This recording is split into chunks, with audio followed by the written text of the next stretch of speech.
எல்லாம் செயல்கூடும் எண்ணானை அம்பலத்தே எல்லாம் வல்லாந்தனையத்து அற்பெரும் ஜோதி அற்பெரும் ஜோதி தனிப்பெரும் கருணை அற்பெரும் ஜோதி.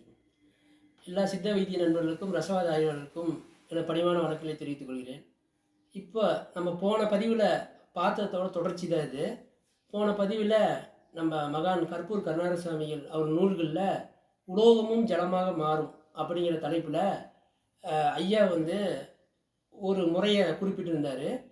அதாவது கருவங்கத்தை எடுத்து அதை 2 பங்கு வெடியுப்பு கொடுத்து 1 பங்கு சுண்ணாம்பு கொடுத்து அதை பவுடராக்கி அது கூட அமுரியினால் அரைத்து திருப்பி நவாச்சாரம் சேர்த்து பனையில் வைக்க ஜெய்நீராகும் அப்படின்னு ஐயா அதில் கொடுத்துருக்காரு. இதில் என்ன ஒரு சூட்சமம்னா, இதில் இருக்கக்கூடிய வெடியுப்பு, கல் சுண்ணாம்பு, நவாச்சாரம் எதுவுமே கடையில் வாங்கக்கூடிய சரக்குகள் அல்ல. அமுரிங்கிறது ஆட்டமுறியோ மாட்டமுறியோ கிடையாது. இது மெய்ப்பொருளிலிருந்து எடுக்கக்கூடிய அமுரி. அப்போ இதில் பரிபாசிகள் ஐயா அந்த நூல்களில் ரொம்ப விளக்கமாக எழுதியிருக்காரு. உருவம் அருவமில் பலராம் ஐயா கடையில் இருக்கக்கூடிய வெடியுப்பையும் கல் சுண்ணாம்பையும் ஆட்டமுறியும் தான் அவர் அங்கே குறிப்பிடுறாரு. ஆனால் இதில் முற்றிலும் இந்த கைப்பருத்தியில் முற்றிலும் நம்ம கற்பூர் கருணாகர சுவாமிகள் ஐயா பரிபாசியை விளக்கியிருக்காரு. மெய்ப்பொருளை மட்டும் சொல்லாமல் அதுக்குள்ள இருக்கக்கூடிய ஆதி அந்தங்களை பற்றி விளக்கி சொல்லியிருக்காரு. இப்போ மெய்ப்பொருளிலிருந்து முதல்ல அமுரியை பிரித்து எடுத்துக்கொள்ள வேண்டுங்கிறாரு. அது அமுரியை பிரித்து எடுத்துட்டு இந்த மாதிரி கருவங்கத்தை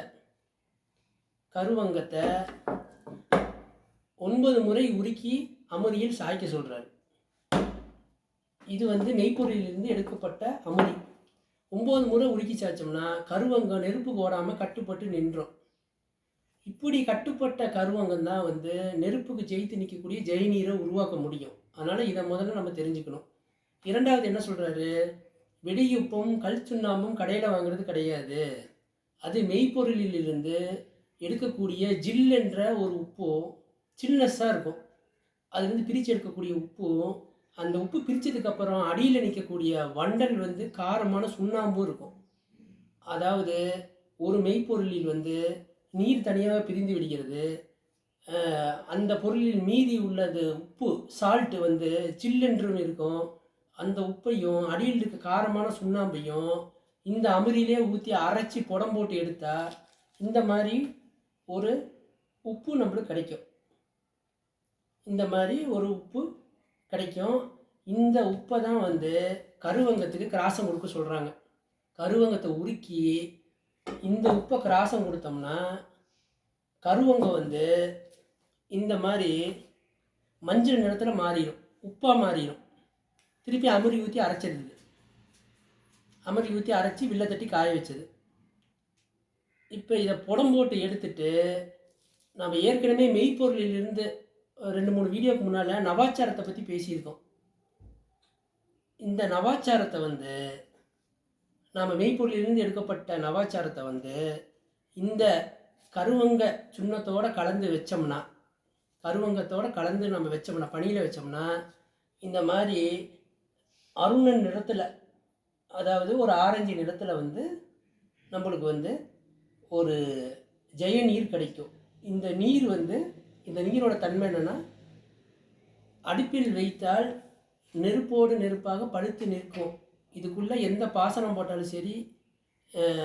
இப்போ நீங்கள் உதாரணத்துக்கு இதுக்குள் ரசத்தை 35 கிராம் இந்த கருவங்க ஜெய்நீர், 35 கிராம் ரசம் ரெண்டையும் போட்டு கொதிக்க வைக்கும்போது அது உங்களுக்கு 37 கிராம் உள்ள ஒரு உலோகம் நம்மளுக்கு கிடைக்கும். இஸ் என்ற சத்தத்தோட அந்த நீர் முழுவதுமாக இதாகி உள்புறமாக இழுத்து இட்லி போன்று கட்டிடும். பாதரசம் இறுகி கட்டி போயிடும். திருப்பியும் அரைச்சி ஒரு புடம் போட்டு எடுத்து உருக்கணும்னா இந்த மாதிரி ஒரு மெட்டல் தன்மைக்கு வந்துடும். அது இந்த மாதிரி ஒரு மெட்டல் தன்மைக்கு இந்த மாதிரி ஒரு மெட்டலாக வந்துடும், மெர்க்குரி மெட்டல். இதை நம்ம செந்தூரம் பஸ்பங்களுக்கு உபயோகப்படுத்திக்கலாம். இந்த கருவங்க ஜெய்நீர் வச்சு பாதரசத்தை கட்டலாங்கிறது நம்ம பலராம் ஐயாவும் சொல்லியிருக்காரு, கற்பூர் கருணாகர சுவாமி ஐயாவும் சொல்லியிருக்காரு. அதில் உள்ள சூட்சுமை என்னென்னா, அதில் உள்ள வெடியுப்பும் சுண்ணாம்பும் நவாச்சாரமும் அமுரியும் அதிலிருந்து எடுத்து மெய்ப்பொருளிலிருந்தே பிரித்து எடுக்கக்கூடிய பொருள் தான். வெளிப்பொருளை எடுத்து எத்தனையோ பேர் ஆராய்ச்சி பண்ணுறாங்க, அவங்க வந்து முழுமையாக வெற்றி அடைய முடியல.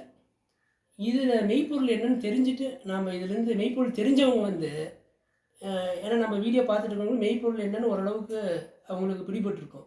அந்த பொருளில் இருந்து உப்பையும் சுண்ணாம்பையும் அமுரியும் பிரிச்சுட்டு நீங்கள் பயன்படுத்தி பாருங்கள்.